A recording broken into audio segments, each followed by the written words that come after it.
Тэгэхээр эднийх одоо predictive AI-ыг одоо үйл ажиллагаанд байнга ашигласнаар маргааш ямар хүрээлт гарах вэ гэдгийг таамаглаж чадсан гэж байгаа. За Баатрин болон тавтай мөрөл сайн бацгаана өнгөрсөн дугаараар бид хүн одоо AI-г хэрхэн ашиглаж хүмүүс баяжж байна, ямар компаниуд ард нь ажиллаж байна, AI-г ашигласнаар ажлын бүтээмжийг яаж дээшлүүлэх тухай нэлээд ярьсан мөлий.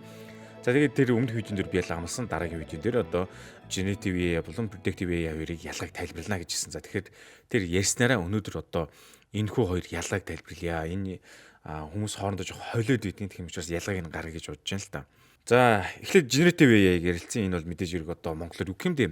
Үүсгэгч хиймэл оюун ухаан. За жоохон айгүй юм хатуу модон орчуулж байгаа. Гэхдээ утгачлал гоё гарна л да. За энэ бол яадаг вэ гэхээр одоо технологийн бизнес бүх асуудлыг одоо юу гэдэг автоматар шийдэх тэрнийхээ зэрэгцээ одоо асар олон ажил хүчийг орлох магадaltaй гэж одоо медиа болон сонин сэтгүүлдэр бол хаасайг л бичиж байгаа угаасаа ер нь тэгж явж байгаа.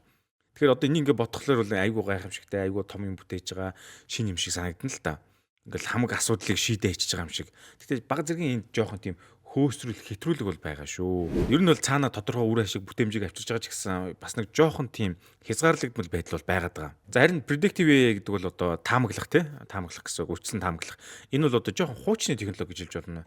Хуучных гэдэг нь одоо нэг хоцрогдсон гэсэн үгээр хвшилтэй зүгээр аль эртнээс өмнө хэрэгэлдэг байсан гэж байгаа. Тэгэхээр маш их датан дээр ажиллаад трийг таамаглаж дараагийн ямар үр дүн гарахыг одоо predict хийнэ гэдэг бол predictive AI-г хэлээд байгаа. Цугсан датан дээрээ ер нь маргааш ямар алхам хийх хэрэгтэй гэдгийг тааварлна гэсэн. Энийг бүр аюул гоо жишээн дээр тайлбарлаж ярина. Компани жишээн дээр хин ямар хүн худалдан авалт хийх магадaltaйг өөрчлөн таамаглаж тэгээд тэрэн дээрээ гаргаж одоо татан авалтаа ч юм уу янз янзын юм шийдвэрийг гаргадаг. Жишээ нь энийг бол одоо санхүүгийн бас байгууллага дээр хэрэгэлдэг олон улсын гүйлгээ хийж яхад ялангуяа EB ч юм уу те гүйлгэн дээр аль нь залилангийн шинжтэй гүйлгээ вэ гэдгийг одоо өөрчлөлт таамагладаг.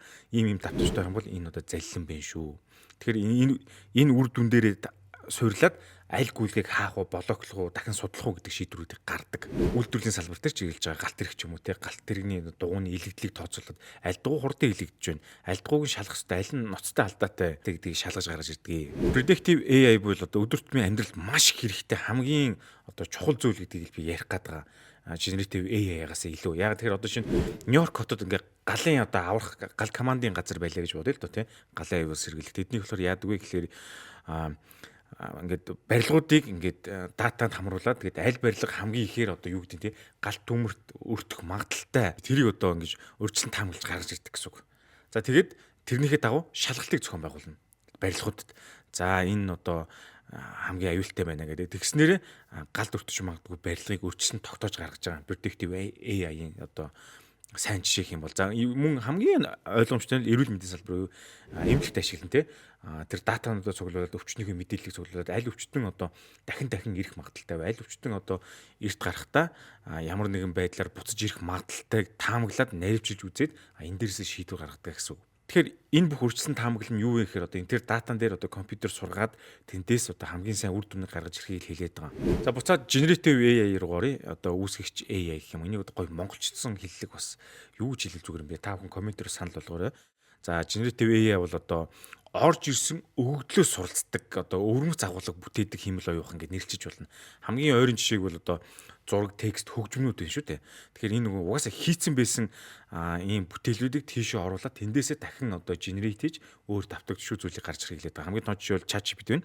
Мэдээж өдөр болго хэдэн зуун сая одоо текст дата тийшээ оруулж байна хүмүүс ингэ бичсээр тэндээс нь бас давхар сургаад өгөгдлүүдийг яаж аюу гоё эвтехнэр хариулах уу гэдэг хариултыг хүний харилцаанд сураад байна шүү дээ. Зураг бүтээдэг зөндөө сайтууд байна. Тэр бол угаасаа ингээд хүний гэрэл зураг олон дата одоо вебсайтын сток дата сайтууд гэж тэндээс ингээд бүх юм хүний хуруу ийм байд юм байна. Нүдний бэд мэд бүгдийг суралцаад эцэст нь тэгээд тэндээсээ мэдээж хэрэг ойлгомжтой дараагийн өгөгдлийг өөрөө боловсруулж гаргаж ирж байгаа. Энэ бол generative AI. Generative AI-гийн одоо хамгийн том давуу тал хүний бүтээлийг мэдээж дуурайх чадвартай боловч заримдаа худал мэдээлэл өгөх боломжтой байдаг. Тэгэхээр энийг бол анхааралтай ашиглана гэсэн үг. Ерөнхийдөө ChatGPT 5 бол хамаагүй илүү сайжрах гэж ирсэн л дээ. Тэгтэл бас зарим зүйлүүдэд нэхлэх хэрэгтэй байдаг. За бүр бод жишээ хэлвэл дээ. Хэдүүл одоо ингээд ChatGPT-гээр хин нэгэн ч юм уу та нар ч юм уу хин нэг гэрээний ноорог бичүүл юм. Гэрээгээ бичүүлсэнтэй юм харилцан гэрээ. За тэгээд гэрийг бичүүлээд шууд тэрийг бол ашиглах хэзээ ч боломжгүй. Заавал нэг тийм хууль ч юм уу, хуулийн төлөв гэрээний төлөв мэдлэгтэй эрх зүйч ч юм уу гэдэг энэ хүнээр хянуулж ийм одоо гаргана гэсэн эцсийн вариантыг. Норгийн бичгэд бол мэдээж бид нар цаг хэмжээтэй гэрэн дээр ChatGPT-гээр харин давхар заавал хэмдэг л гэсэн санааг илэрхийлээд байгаа. Generative AI юм. За predictive AI бол одоо түүхэн өгдөл цөөрөлж одоо үр дүнгээ гаргадаг гэсэн үг. Одоо хүн төрөлхтөн үүснээс хойш одоо ямар л дата байна те тэн дээр юу болох магадлалыг үрдсэн хамгаалдаг AI л гэсэн үг. Одоо хамгийн өрнөж бол хэрэгжтэй худалдаа авалт байна. Энийг бол олон дүнгээр бүтээгдэхүүн борлуулдаг томоохон байгууллагууд бол маш их хэрэгжилж байгаа. Энэ хүн яг юу авч яана юу гэдэг нь те дараагийн бараа бүтээгдэхүүнийг санал болгоно гэсэн үг. За бас дээр нь одоо санхүүгийн хохирол ч юм уу барааны эрэлт хэрэгцээ үйл ажиллагааны гэмтэл зүйлийг урьдчилан хамгаалахад маш их ашиглаж байгаа. Барууны том одоо Amazon бол энэний бол хамгийн бест шүү дээ. Агуулга доторх хэдэн километр хэдэн язд явахыг бол маш сайн таамаглаа гараад ирдэг. Predictive AI-г бол одоо зөгнөгч тал гэх юм одоо зөгнөгч AI гэж хэлбэл бас болох юм биш үү те. Урьдчилан таамаглах гэхээс илүү бас гоё үг байна. Ингэж орчуулж болох юм байна. Өгөгдөл дээр суурилж ирээдүйг таамагладаг л гэдэг ойлгож байгаа хамгийн энгийнээр л. Энийг маш сайн ашиглаж байгаа том жишээг бол би одоо дөрдийн UPS Service гэдэг Америкийн одоо шуудан хүргэлтийн компани байдаг. Одоо United Parcel Service гэсэн үгийн товчлох одоо энэ компани нэлээд алдартай Америкт яриад юм зөөж байгаа. Тэгэхээр эднийх болохоор Америк дотор бол хамгийн том 3 хүргэлтийн компани нэг бол зайлшгүй байгаа. Одоо том тоглогчд гэсэн үг. Тэгэхээр эднийх одоо predictive AI-г одоо үйл ажиллагаанд байнга ашигласнаар маргааш ямар хүрээлт гарах вэ гэдгийг таамаглаж чадсан гэж байгаа. Тэгэхээр нөгөө хүргэгч нь хаашаа яаж хүрэх үү? Энэ чиглэлд ийм хүргэгч, ийм бараа, ийм шуудан захиа одоо бараа ирлээ. Энийг ингэж хүрхэхийн тулд энэ маршрутаар ингэж явъя. Жолоочийг ингэж залъя гэдэг ч юм уу те. Тэр бүх зүйлийг таамаглаж гаргаж ирснээр жил бүр $350 сая хэмсэн гэж байгаа байхгүй. Энэ ч бүр асар их тоо байхгүй. Тэгэхээр generative AI-аас илүү predictive AI нэм аж үйлдвэрийн салбар одоо томоохон компаниудад боддоор ийм мөнгөний хэмнэлтийг гаргаж ирч чадж байгаа гэсэн санааг хэлээд байгаа. UPS энэ компани бол орой болгон маргааш өглөөний ажилтныг гаргахынхаа өмнө төлөвлөж энэний цаана ажиллаж байгаа тэр predictive хиймэл оюун ухаан нь ажиллаад за маргааш ийм хүргэл гарах нь ийшээ төлөвлөгээд хамгийн оновчтой маршрутыг гаргаж ирдэг гэсэн үг. Гэхдээ энэ маргааш ямар илгээмж ирэхийг бид нар яаж мэдх юм бэ гэж болно шүү дээ тий. Хиймэл оюухан өмнөх өдрүүд нь ирсэн илгээмжийн датан дээрээс суйрлагдаад за маргааш ийм илгээмжүүд тогтмол ийшээ гарах юм байна. Болцшгүй хүргэлт гарах нэ гэд тооцоолоо гаргаад ирж байгаа гэсэн үг. Шүнжэнгөө маш сайн төлөвлөөд өглөө эрт үргэлж юм ачаад маргааш нь одоо ингээд машинууд гарахад явах одоо шатгуун заяа нэгт. Тэгээд жолоочийн цагийг айгүй хэмнсэн хамгийн товч маршрутыг санал болгоно гэсэн үг. Тэгэхээр яалтчгүй мөнгө хэмнээд байгаа гэсэн үг. Тэгэхээр predictive AI-ийн гол зарчим юу вэ? Тэгэхээр энэ одоо тооцоол нь ямар байхаас үл хамааран гарч байгаа өгдөл суурилсан үр дүнг хэрэгжүүлэхгүй бол энэ predictive AI ямар ч хэрэггүй. Бүр ямар ч хэрэггүй. Тэгэхээр гол зорилго нь ерөөсөө энэ шүү дээ. Таамагласан үр дүнгээ хэрэгжүүлж энэ одоо predictive AI юу энэ зөгнөгч AI-ийн оюун ухааныг ашиглалыг одоо гаргана гэсэн. Тэгэхээр хувь хүн дээр жоохон хэцүү, голцоохон том байгууллагууд дээр хэрэгэлдэг байх нэ. Манай одоо Монголын аж ахуйн нэгжүүд хэрэглээсэй гэсэн үднэс л энийг одоо яриад байгаа юм л да. Ихэнх нь одоо энэ predictive AI-ийн хэрэглээ багтаа байгаа учраас энийг яриад байгаа шүү. За үндсэн зорилго бол generative AI бол одоо шин зүйл үүсгэх зураг, текст, дуу, видео юу хийдэнтэй эдрийг хүснэ.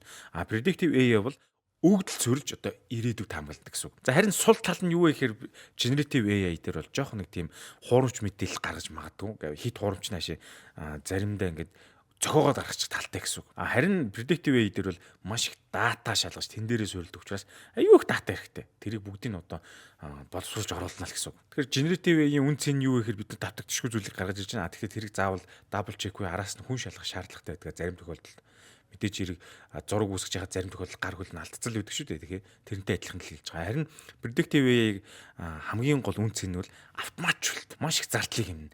Тэгэхээр энэ автоматжуулалтыг байгууллага болгон хувь хүн болгон үйл ажиллагаанд хэрэглэснээр маш их мөнгөийг хэмнэ гэсэн үг. Тэгэхээр энийг би болох одоо хувь хүний үйл ажиллагаан дээр ажиллах буулгах гэж үзэж байгаа. Тэгээ энийг та хүн товаалж чинь яг тэгвэл нэг хүн нэг зардал ч юм уу одоо санхүүгийн хэрэглээг ч юм уу энэ аппликейшн ч юм уу ийм дээр оруулаад хянчхан зөв юм бэлээ. Яг тэгвэл та одоо чинь тогтмол нэг газраас орой болгон зарим аваад идэг бол чинь жилийн дүнгээрээ тэдэн дүн болж байна. Та тэгээд ийм чинь нэмэгдэж байна. Тэгэхээр тэдэн орой энийг хасчвал одоо ийм үр дүн гарна гэдэг ч юм уу. Энэ чинь predictive AI байхгүй. Тэгэхээр санхүүгээ энэ одоо ийм бэлэн гоё аппликейшнуудаа тэнд холбочих юм бол яг танд хэрэгтэй болно. Та яг ийм мөнгийг бүтэн жилдээ сардаа ийм юм татамжтай үрээд байна штэ гэдэг ч юм уу тий. Одоо ууж идэх ундаа зарим хүмүүсийн одоо алкогол тамхины хэрэглээ ч юм те. Энийг бол маш сайн гаргана. Тэрнээс бол таныг ерөөсөө хянт цагдаад байгаа зүйл шүү. Зүгээр л та дата гараад би чинь энэ мөнгийг тим юмд хаяг үрээд байна шүү дээ гэдэг үр дүнгээ гарахыг л одоо хэлээд байгаа юм шүү. Тэгэхээр predictive AI-ийн боломж нь хамгийн ойрынчил хувь хүн дээр санхүүгийн хэмнэлт.